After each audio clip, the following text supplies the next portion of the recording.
What's going on, everybody? This is an episode from the No Gimmicks Needed Wrestling podcast. Do you like podcasts and you want to see the full podcast? Make sure you check out the No Gimmicks Needed Wrestling podcast on all your podcast platforms, such as Apple Podcasts, Google Podcasts, Stitcher, Spotify, iHeartRadio, among many others. But you're listening to the episode right here on YouTube, so make sure you hit that like button and below, and make sure you hit the subscribe button to NC Studios and NC Level Up for all your gaming needs. This is the Nerd Coalition. Enjoy the show. That on Smackdown, after The Rock had his Cuban drug lord ceiling painting shirt on. First off, you know he got that joint from City Blue. Stop playing these things. Was that joint right next to the store that had that gold and black furniture that the urban youth had to put in their house? With the whole sand and lion thoth and stuff like that. Urban use. I know people that still got that furniture now.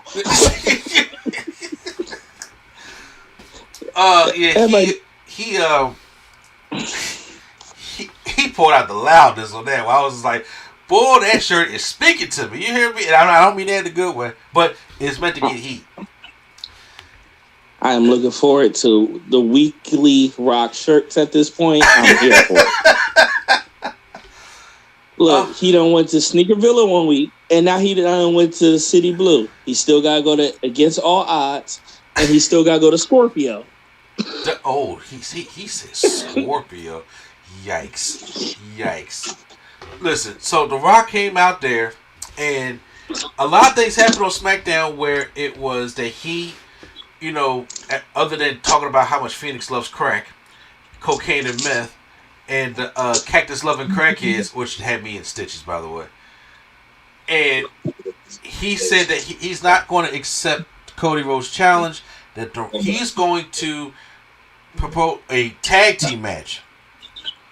Cody and that walking clown emoji, Seth Rollins, taking on him and Roman Reigns. And the stipulation is, if Cody and Seth win, the Bloodline, and he ran out the names, Solo, Jimmy, Paul, the Wise Man, and The Rock will not be at ringside, and you will have a chance to finish the story one-on-one. But if the Bloodline wins, if The Rock and Roman win, then it's Bloodline rules. And The Rock will pull up a chair next to Pat McAfee, and they can sit there and watch. If Bloodline can get involved, he can bash you over the head with a chair. It's Bloodline rules. So, after he's about to do the if you smell, Roman says, "Hold on, player. I need something from you. I need you to acknowledge me." And The Rock said he acknowledges him as his tribal chief. Stuck that nut ass thumb back in and pointed up the right way. Even though that thumb obviously means something. That whole hold up, because I swear he still stuck it out. I don't understand. Yeah. So here's the thing. So he stuck it out on Friday, and then as he's there, you can see him. He tucks it in and does the regular one. So I'm thinking he's doing it on purpose, because other than that, that's just stupid as hell. You know what I like? Sorry. Go. No, I should say I like when you look at the cross version. Look at Paul Heyman. He noticed. You say he noticed the L? Yes, he did. When they do the screenshot of them all looking across. Yeah.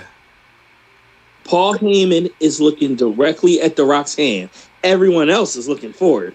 And he has a look of concern on his face. So I do believe it means something. Okay, yeah. So, little nuances. But, so, I was just running back. So, we're getting that tag team match on Saturday. But we still have loose ends that need to be tied up in this storyline. Whether people want to admit it or not, we do. So, The Rock took to social media and was able to give his promo and his reasoning for why what happened with this happened the way it did. Because he was able to curse, because Fox, oh my God, Fox was sitting there trying to blank out everything. They had screen go black for a little bit because somebody had Die Rocky Die shirt on there. Oh my goodness. And I was like, oh God, the quicker they get off Fox now, because Fox be trying to blank everything out. Fox and Bleacher Report, man, I'm telling you, it's just they need to go away with wrestling. But when it happened, Rock goes to social media. And The Rock gives his reasoning on it. So it's a 21-minute video. I'm not going to break down the whole 21 minutes because obviously it's The Rock is kind of repetitive, but he does talk about how we got to this moment and why The Rock is upset to try to make sense of all this. Because obviously, look, in reality, they fucked up. They got the fan backlash that they wasn't expecting, and they pivot.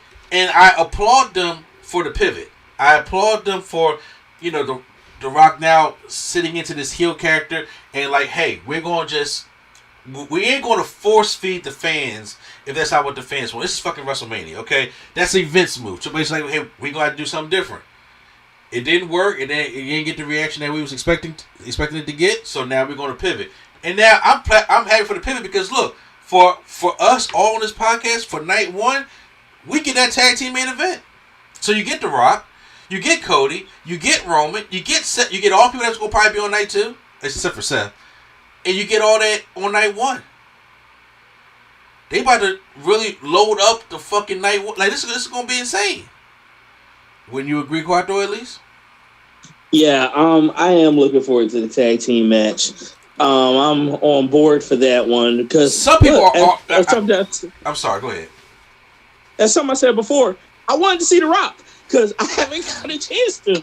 It kind of fulfills part of my wrestling bingo. So that size of that magnitude of that match, and I have an idea how I think it's going to go. But I'm looking forward to it. I'm here for the tag team match. Let's go. For by the way, y'all, none of us, me, Prime, or Quattro, never said. You can look back at our videos. Never said we hated The Rock. We never said that. Especially what I said was that situation, the way they handled it, was stupid. And it still is stupid. But that's why The Rock had to go on social media and explain what happened. So, real quick. So, Quattro, were you able to see the social media video or no? Because Prime already told me, once Prime see things over a minute, he don't look at them. No, I was unable to see it. I didn't get a chance to look it up. I don't even know what social media thing is on. I honestly only have Facebook, like the old man that I am. He put it. I don't know. He put it. Maybe it's somewhere on YouTube for me to watch. I don't know. I mean, it's on YouTube now, but it was on Twitter and Instagram. He put a 20-minute video on X. Who was about to look at that? Hold up, I gotta be honest. I didn't know you can have videos that long. Last I checked, I thought X had a time limit. They do. Apparently, The Rock can get past it. Oh, well, if you smell.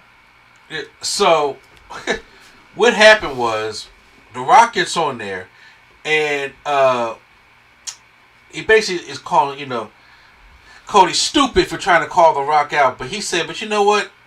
Let me explain to the people why this is all happening. He said, and the thing is, he had video spliced in to his video. Like, he had footage of things backstage. He even had footage of Prime. What's the podcast that Tommy Dreamer and Mark Henry and Bully Ray is on? Busted Open Radio. Yeah, Busted Open. And who's the host of that show? The white guy. What's his name? Bully Ray? No, Dave LaGreca. You said who, Prime? Dave LaGreca. Dave LaGreca. He said, so everybody wants to hate The Rock and call out The Rock. And they say they want to hate me. So he puts on a clip with Bully Ray, Mark Henry, and Dave LaGreca talking about how much Dave LaGreca hates The Rock right now. How much he loves Cody, how he hates The Rock, calling him a Cody crybaby. He taking in videos and putting them in there. And he says, this is what happened. He said... That's a good way to give receipts. Well, you was talking trash? All right, I'm about to give you one. He says, okay, yeah, I got you. So he says that, listen, when The Rock came out, he said, I was testing the waters. Back on day one, when The Rock came, January 1st, 2024, I was testing the waters. And I talked about, does The Rock want to go have lunch at a bar? Does he want to go lunch at the club? Whatever the case may be. But no. Or should The Rock sit at the head of the table. And he heard the reaction of it. So he was like, okay, they want to see The Rock and Roman, The Rock and his cousin, go at it. That's what they want to see. So he comes to Cody because he said then something else happened. Cody wins the Royal Rumble. And he says, look, Cody, that's all great that you won the Royal Rumble, but right now we have a chance to make this the biggest WrestleMania of all time with the biggest main event of all time. This is how he's talking in the promo. And he says that you have any opportunity you want to finish your story next year. But he said, it's time for, me and my family to go ahead and have the biggest WrestleMania of all time. And then he said, Rock, it stings. But I agree. Rock, it stings. But I will be for what's best for business. He said, it stings. But you agreed to that. So then The Rock goes out there and he said, when he whispered in Cody's ear, he said, it's business. He said, let's go make the biggest fucking WrestleMania of all time. And then he said, then Cody goes out in the ramp and looks back at The Rock, looking at The Rock like he ran over your stupid ass dog. I was dying. So, for everybody knows that, Cody and Pharaoh been there since AEW. So, and then something happened that weekend, right? Then all of a sudden, now, once again, obviously we know what happened because fans got outraged. But we got to suspend disbelief and go in the storyline. So he says, so then you have the right to change your mind. You have the right. Every man has the right to change his mind, but it's the way you went about it. He said, you see me in Birmingham, Alabama. You go past me, and he showed the clip of them backstage. And Cody walks past me. He said, you could have came over and said, The Rock, I changed my mind. I'm really not cool with or you could pull me to the side, but you didn't. You waited until The Rock went out there, and me and Roman shook on it. I showed everybody the family tree, and then you came out there, showed clips of Cody saying this bullshit, and then he said, he started talking about my family. Then he started talking about my grandfather. So I did what you knew was coming, Cody. I set the taste out your mouth. They showed the clip. He showed the clip of the slap. And then he said, then clown you're standing next to. I don't even know why Seth Rollins even here. He showed a new T-shirt. What'd you say? He showed his new T-shirt. Or not in the clip, but I didn't see that today though. I just seen him having a video. He had a T-shirt. He was like, look at my new shirt. And he's slapping the taste out your mouth. Now, actually, just random put out there. Chubb sent me that shirt, and I did laugh. Yeah, he said it to me too. And low key, I think I want to get it. Low key, I think I want to get it. I ain't gonna wear it over night one because I'm going to get it though. I think about getting it. No, that's a good night one shirt, bro. I ain't gonna hold you. That's the best time. Oh shit! So I was just like, okay. So he's saying all this, and then he talks about Seth Rollins, because you got to rope Seth Rollins in there because Seth Rollins doesn't really need to be here. Like he said that Seth Rollins would get up in my face, and then he tries to push me, and I pushed him back, and I was like, no, boy, you step back. You don't want none of this. You don't want none of this medicine. But he says, listen, The Rock is on the TKO board, with his good friend Ariel, Amani, and he says, so that means The Rock is your boss. So that means, Seth, if you want to keep getting in our business, in our family business, well, that means very soon, that little world championship that you're holding can go to somebody else. Just that quick. If you want to keep putting it. Then he shows footage of Seth Rollins on interviews talking down to The Rock, saying, no, we don't need The Rock right now. Business booming here. We are... we're the future here. The Rock comes in with his, his dated catchphrases and all that stuff. And we don't need The Rock now. We're doing great without The Rock. So he can just say, like, I go back home. And then he said, do you think that Netflix signed a $5 billion deal with TKO for Seth Rollins? You think they don't even know who you are? Ooh. He said, do you think all these business ventures that is going on with WWE at this moment and going on with TKO and, you know, the biggest global industry is going on, you think it's all because they said, well, we want to see what show the Royal Heavyweight Champion Seth Rollins is going to be on. They don't care about Seth Rollins. They don't know who you are. It's about The Rock. I like that. Yeah, he was healing up in the promo. It was good. That's what I'm saying. If y'all hadn't watched the whole thing, it was really good. Like I said, I'm just paraphrasing and going well, that's what he said, but like I said, it was really good. So that was the gist of what that 21-minute promo said. And then he said, because you know what, Cody? Fuck your story. No bleeping out, no black screen, straight up, fuck your story. So that was the explanation. What'd you say? That joint probably got re-X. I don't know if it's still called retweet. A lot. That thing was fine. He was in heel mode because now he's comfortable. You can tell that when The Rock first came back and like had to play heel at like the press conference, and then that Friday after with the sleeveless shirt on, it was kind of like, okay, I can play a heel. I've been a heel before, but right now I think I'm more disappointed and hurt. It's all right. You're human. It's just the way it is. And to be honest with you, nobody thought, even Cody said, even ourselves thought everybody was going to react to The Rock that way. But now he's comfortable. Now he's like, okay, I'm gonna go straight heel, and then right now we're going with a new storyline, and we're going to find a way to make this the biggest WrestleMania ever. And I respect that. So let me ask you this. Let me ask you this. Sure. I know you don't like how we got here, but do you like where we at? I love where we're at. All right. I love wrestling. Okay. As y'all, we had a whole wrestling podcast. Okay, so I love wrestling. And I love The Rock. I love Cody. I love Seth. I love Roman. I love everybody in the party. My issue was how it was done, because I'm like, I thought last year it should have been Roman and Rock instead of Cody. I said that. And then even WrestleMania 38, after he beat Brock Lesnar in that tired ass match, I felt as though that, hey, The Rock should come out and face off with Roman. I said that. There's records, but it didn't happen. So now, since I got invested in this Cody storyline, when The Rock just bullied his way in there, I was like, why now? So I'm like, because I was into this right now. But can we do it next year? Because right now, The Rock don't need this. The Rock is always going to be The Rock. You know, when somebody's over for life, he don't need this. You know, Cody need this, though.